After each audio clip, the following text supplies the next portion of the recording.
한 주간 평안하셨는지요?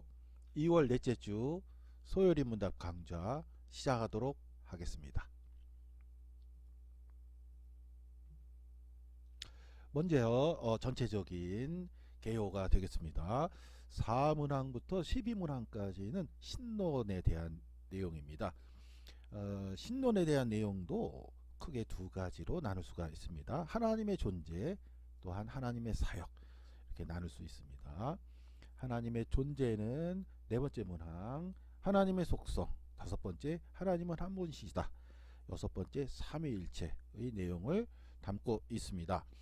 하나님의 사역은 일곱 번째, 여덟 번째는 예정, 아홉 번째, 열 번째는 창조, 열한 번째, 열두 번째는 섭리의 내용을 담고 있습니다. 오늘은 다섯 번째, 하나님은 한 분이시다, 그리고 여섯 번째, 삼위일체, 이 항목들을 오늘 함께 공부하도록 하겠습니다. 먼저 질문입니다. 다섯 번째 항목이지요. 하나님은 한 분 외에 더 많은 신들이 있습니까? 영어 원문은 다음과 같습니다. Are there more gods than one? 하나님은 한 분 외에 더 많은 신들이 있습니까? 대답입니다. 하나님은 오직 한 분이시며 살아계신 참 하나님이십니다. 영어 원문은 다음과 같습니다. There is but one only, the living and the true God. 영어 원문을 보면 다음과 같은 표현이 주목할 만하지요. There is but one only, 이렇게 되어 있습니다. 여기서 but는 그러나가 아니고요. 그러나는 이제 접속사로 쓰였을 때 그러나지요. 여기서 but는 부사로 쓰였습니다. 오직이란 뜻입니다. 오직, but, 오직, one, 한 분이다. only, 한 분이다. 그러니까 but도 하나, one도 하나, only도 하나. 하나라는 의미가 삼중으로 구성이 되어 있다라고 할 수가 있습니다. There is but one only. 하나님은 오직 한 분이시다. 오직 한 분이다 하는 것을 세 번이나 표현하면서 강조하고 있다라고 할 수가 있겠습니다. 신명기 6장 4절은 다음과 같이 말씀합니다. 이스라엘아 들으라, 우리 하나님 여호와는 오직 유일한 여호와이시니. 또한 예레미야 10장 10절은 다음과 같습니다.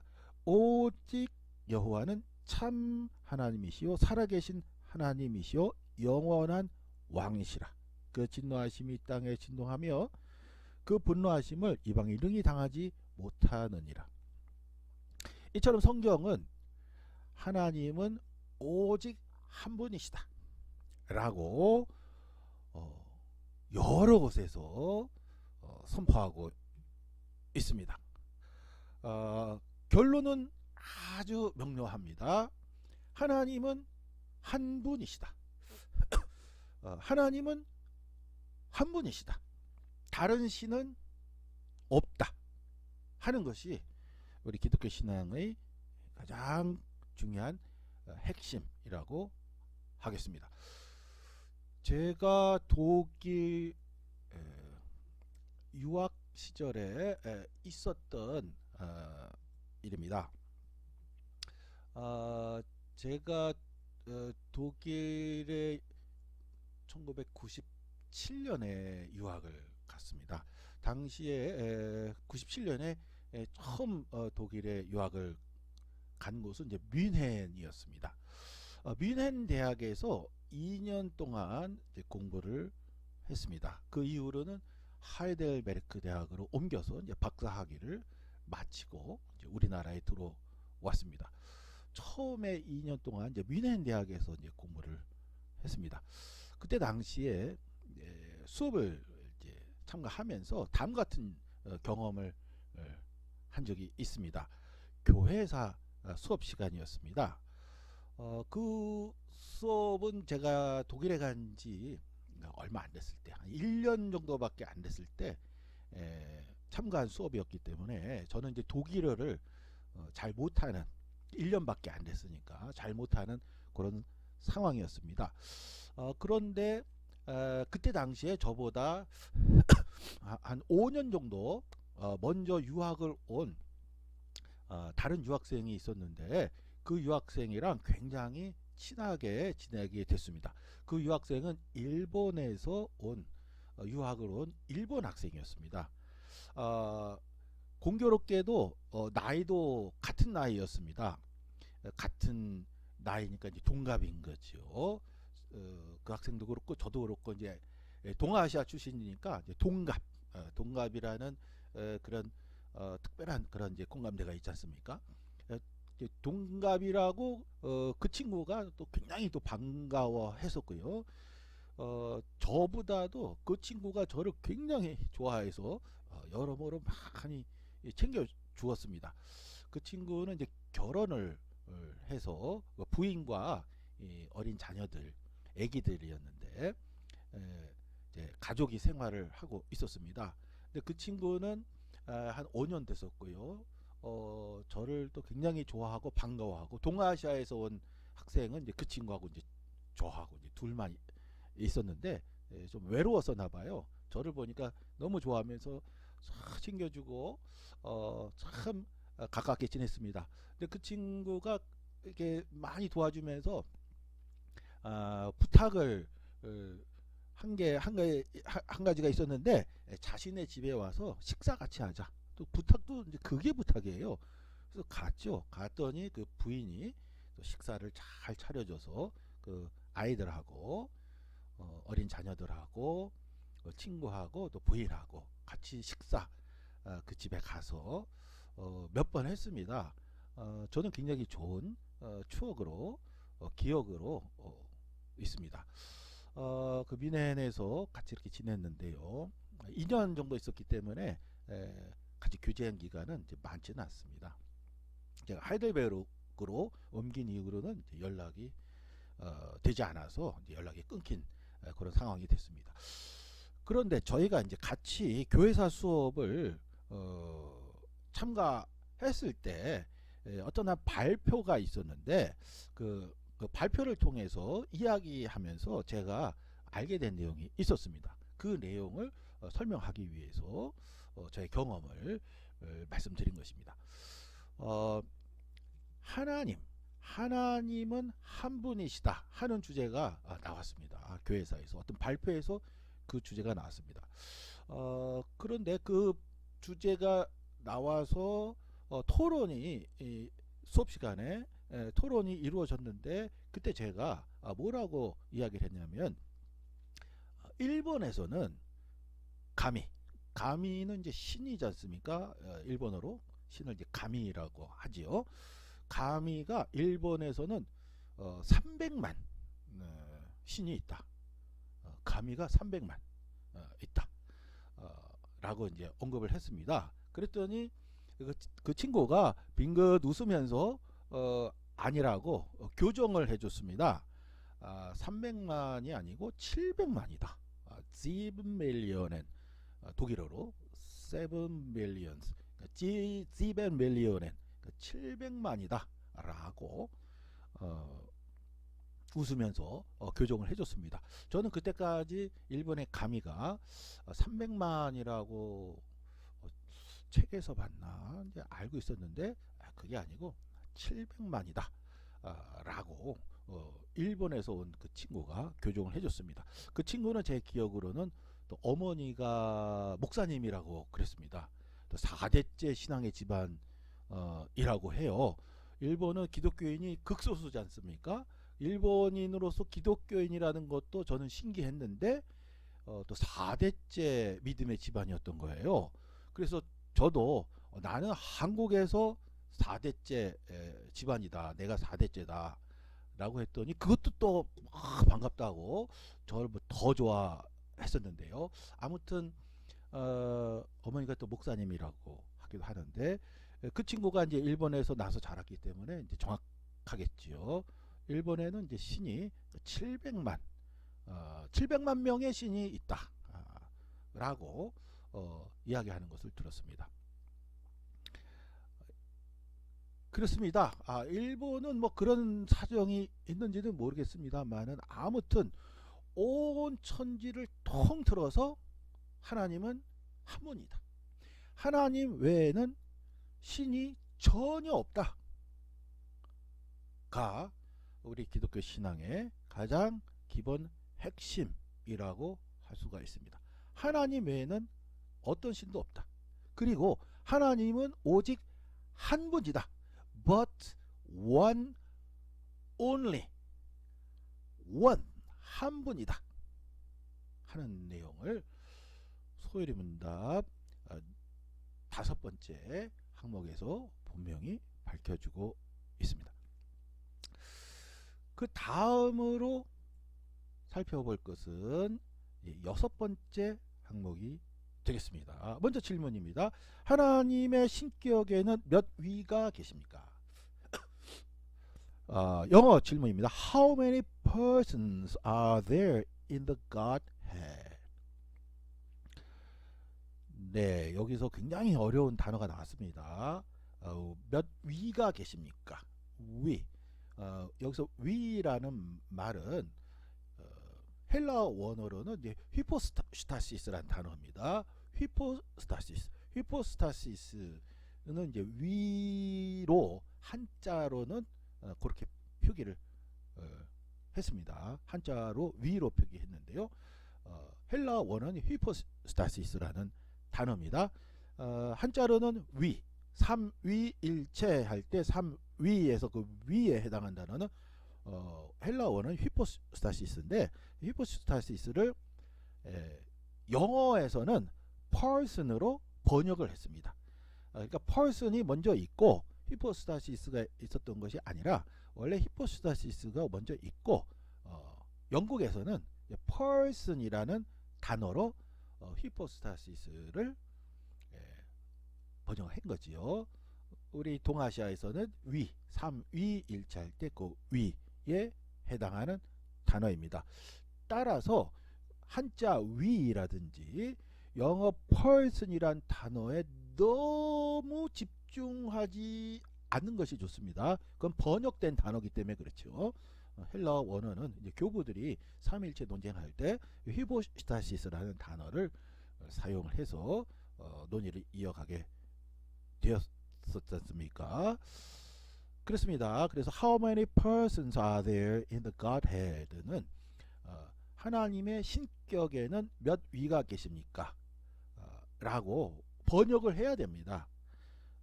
우리말 번역이 잘 됐죠. 우리 동아시아, 우리 한국 사람, 한국 신앙인이 이해하는 바로는 우리말 번역이 딱 좋습니다. 하나님의 신격에는 몇 위가 계십니까? 요 문장이 우리 한국인으로서 표현하기는 가장 최상급 표현이라고 좀 생각이 듭니다. 대답입니다.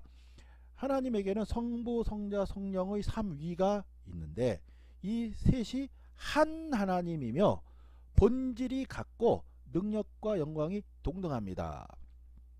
영어로는 There are three persons in the Godhead, the Father, the Son, and the Holy Spirit. And these three are one God, the same substance, equal in power and glory. 영어 문장과 우리 문장 잘 번역이 됐고요. 또 우리 문장은 훌륭합니다.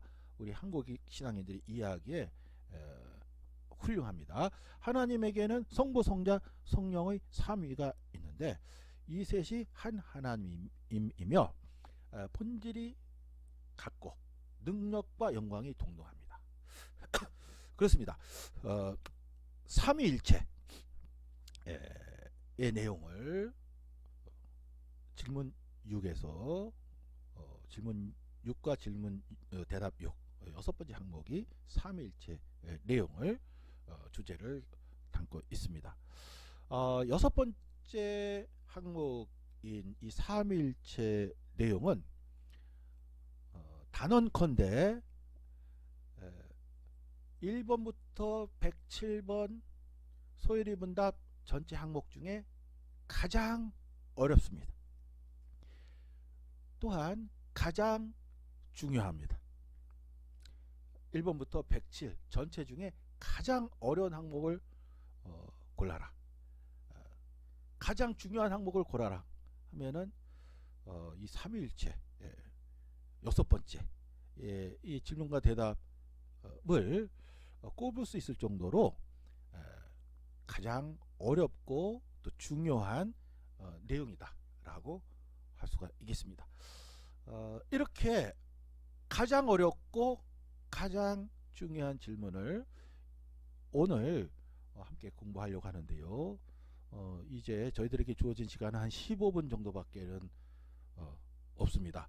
시간이 충분치가 않지만 핵심 위주로 삼위일체 교리에 대해서 함께 정리하도록 하겠습니다.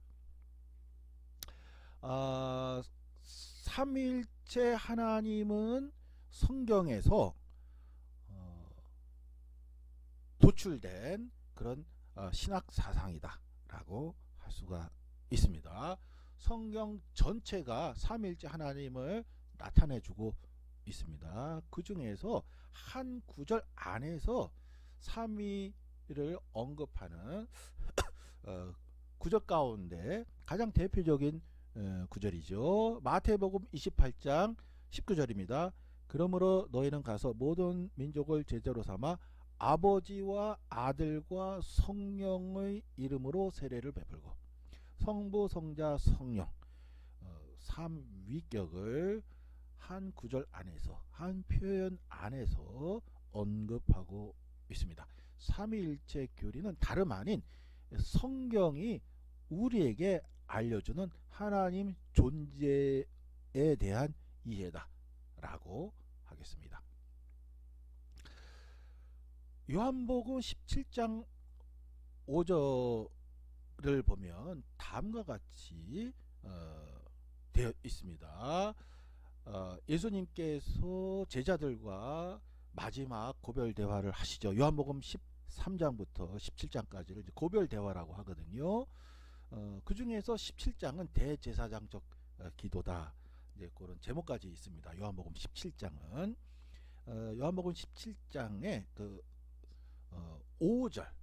5절에서 예수님이 다음과 같이 말씀하십니다. 아버지여 창세 전에 내가 아버지와 함께 가졌던 영화로서 지금도 아버지와 함께 나를 영화롭게 하옵소서.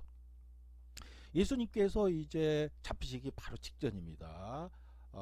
체포돼서 십자가에 처형되기 바로 그 직전인데요.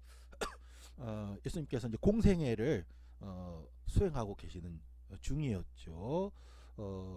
그런데 예수님께서 대제사장적 기도에서 다음과 같이 언급하신 거예요. 창세 전에 내가 아버지와 함께 가졌던 영화로서.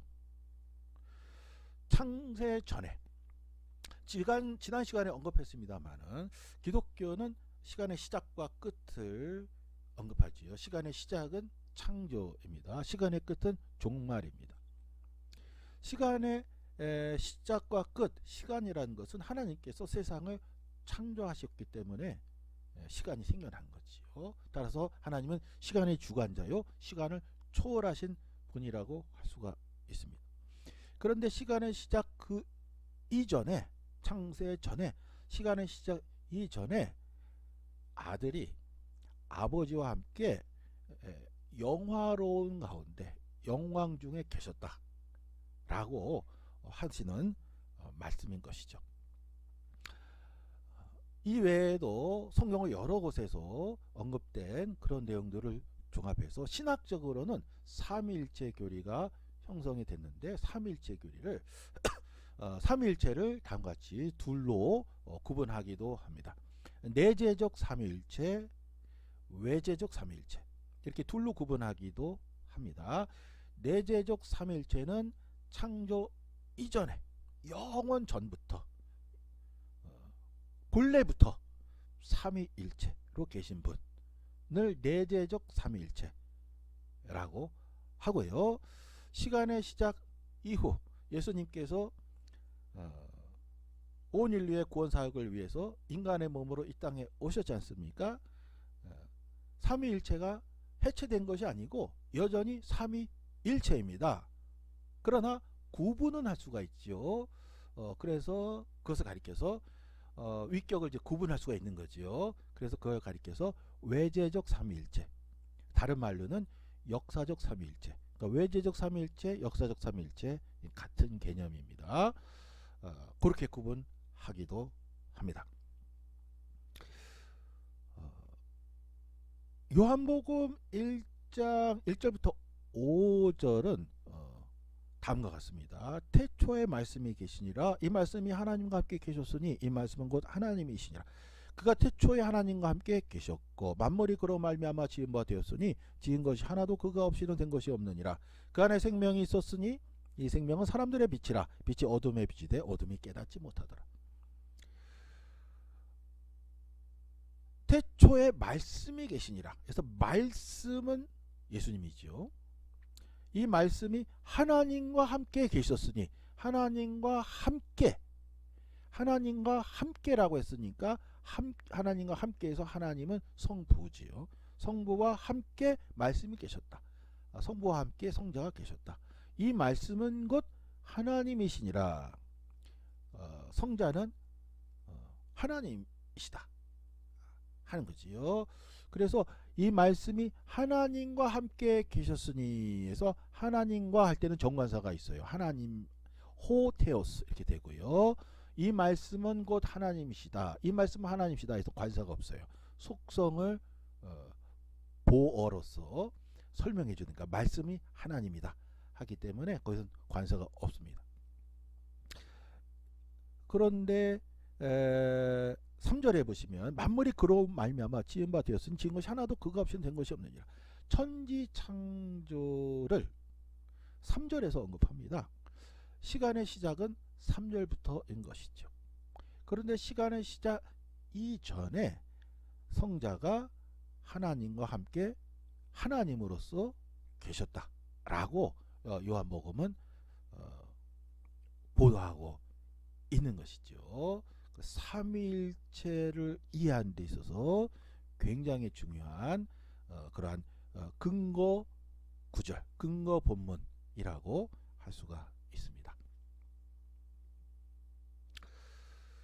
기독교 강요, 칼빈의 기독교 강요를 보면 총 4개의 파트로 되어 있습니다. 우리말 번역은 이제 6권으로 번역이 되는데요. 그 내용 전체를 보면 첫 번째 주제는 성부, 두 번째 주제는 성자 예수님, 세 번째는 성령, 네 번째는 신자들의 모임인 이제 교회. 이러한 4개의 챕터로 구성이 되어 있습니다. 그러니까 어디까지나 칼빈에게 있어서 삼위일체 하나님을 이해하고 삼위일체 하나님을 받아들이는 것이 온전한 기독교 신앙이다 라는 것을 기독교 강요를 통해서도 분명히 우리가 알 수가 있습니다. 그러면 마지막으로 기독교에 있어서 가장 중요하면서 가장 어려운 삼위일체에 대해서 저희들이 공부했는데요. 충분하지는 않죠. 시간이 그렇게 충분하지는 않았고요. 그렇고 삼위일체 교리 자체를 이해하는 것 자체가 워낙 어렵습니다. 유한자가 무한한 하나님을 어떻게 다 이해할 수가 있겠습니까? 그러나 삼위일체 교리에 대해서 기본적인 것은 우리가 분명하게 이해를 해야만 합니다. 왜냐하면 기독교 역사 2000년 동안 삼위일체 교리와 관련해서 잘못된 주장들이 나왔기 때문에 그렇죠. 이전에도 제가 언급했습니다만은 대한예수교 장로회 통합교단 총회에서 제가 이단 사이비 전문위원으로 그 전에도 많이 섬겼고 지금도 이제 섬기고 있습니다. 계속 이제 연구하고 또 하는 중에 있는데요. 우리나라에 이단들이 많이 있습니다. 우리나라의 이단이 숫자적으로도 종류도 굉장히 많고 그 교세도 대단합니다. 그런데 대부분의 이단들이 삼일체 교리를 왜곡해서 등장한 경우가 굉장히 많습니다.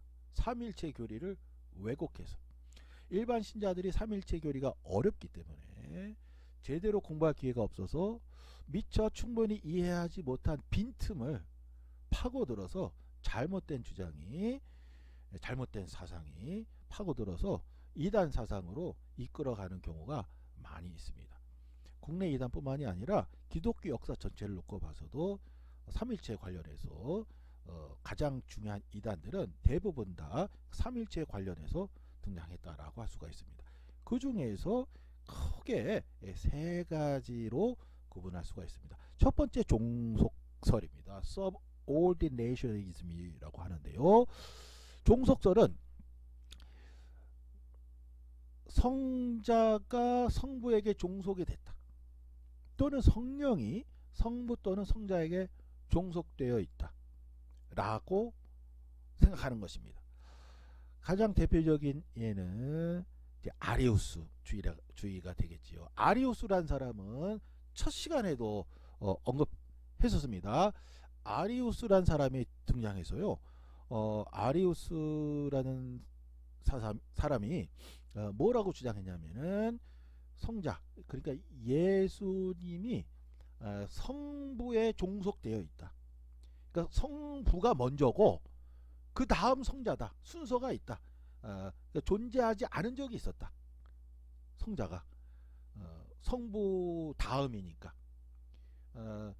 창조 때 원세상 창조할 때 예수님이 창조된 거는 아니지만 창조 이전부터 영원 전부터 예수님도 계시긴 했는데 아무튼 성자가 성부에게 종속되어 있다. 그러니까 성자가 성부로부터 나온 거다. 창세 그 훨씬 더 전에 이긴 하지만 성자가 성부로부터 나온 것이다. 라는 주장을 했습니다. 그래서 알렉산드로스가 알렉산드리아 주교였거든요. 아니다. 성부와 성자는 처음부터 동일하다. 라는 주장이었죠. 그래서 엄청난 충돌이 있었습니다. 당시에 로마를 통일한 콘스탄티누스 대제가 두 사람을 소환했죠. 니케아로 와라. 거기서 하나의 교리를 만들어라. 아리우스가 이기든 알렉산드로스가 이기든 그거는 나는 상관 안 한다. 하나여야 된다. 로마가 하나가 됐으니까 기독교 종교만 인정할 것인데 그 안에서 교리도 하나여야 된다.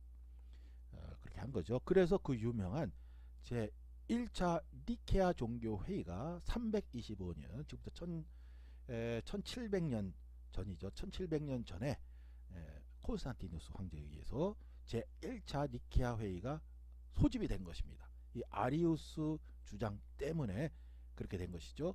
그래서 제 1차 니케아 회의 역사적으로 너무나 중요하죠. 제 1차 니케아 종교회의에서 아리우스가 이단으로 정죄되었습니다. 그렇게 종료가 됐는데요. 그로부터 니케아 종교회의로부터 1200년 후에 칼빈이 등장했습니다. 종교개혁 시대니까요. 이 책은 칼빈의 요한복음 주석책이 되겠습니다. 칼빈의 요한복음 주석책에서 조금 전에 읽은 요한복음 1장 1절부터 5절까지의 내용을 칼빈이 이제 주석을 하고 있는데요. 그 중에 몇 문장을 제가 읽어드리겠습니다.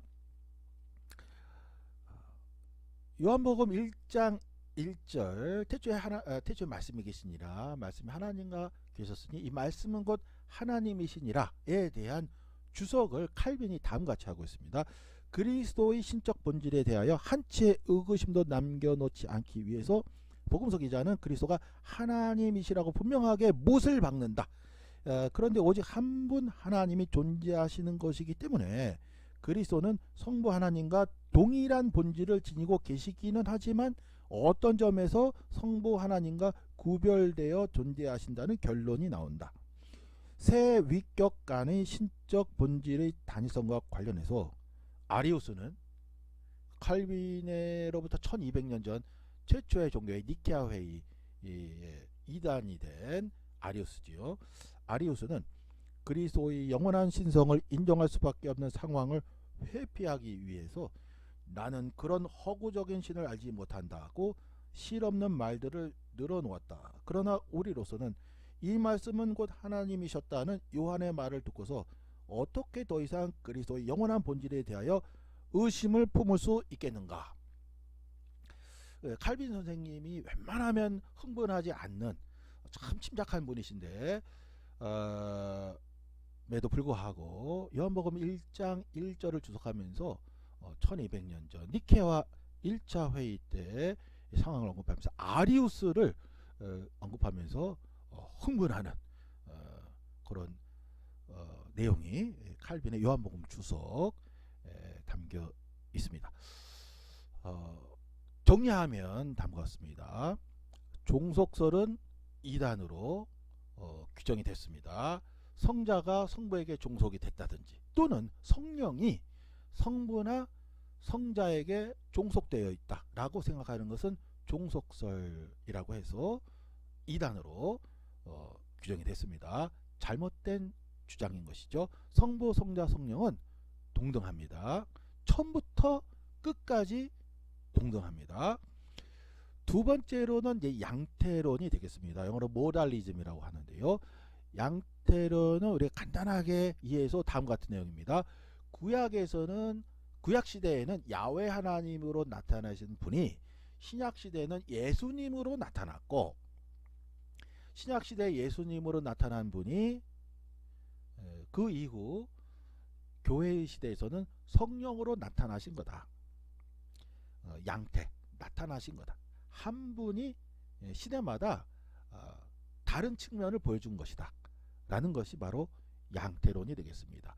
그러니까 삼위일체 교리는 한 분 하나님과 삼위 이 사이에서 어느 한쪽에 치우치면 안 되는 거지요.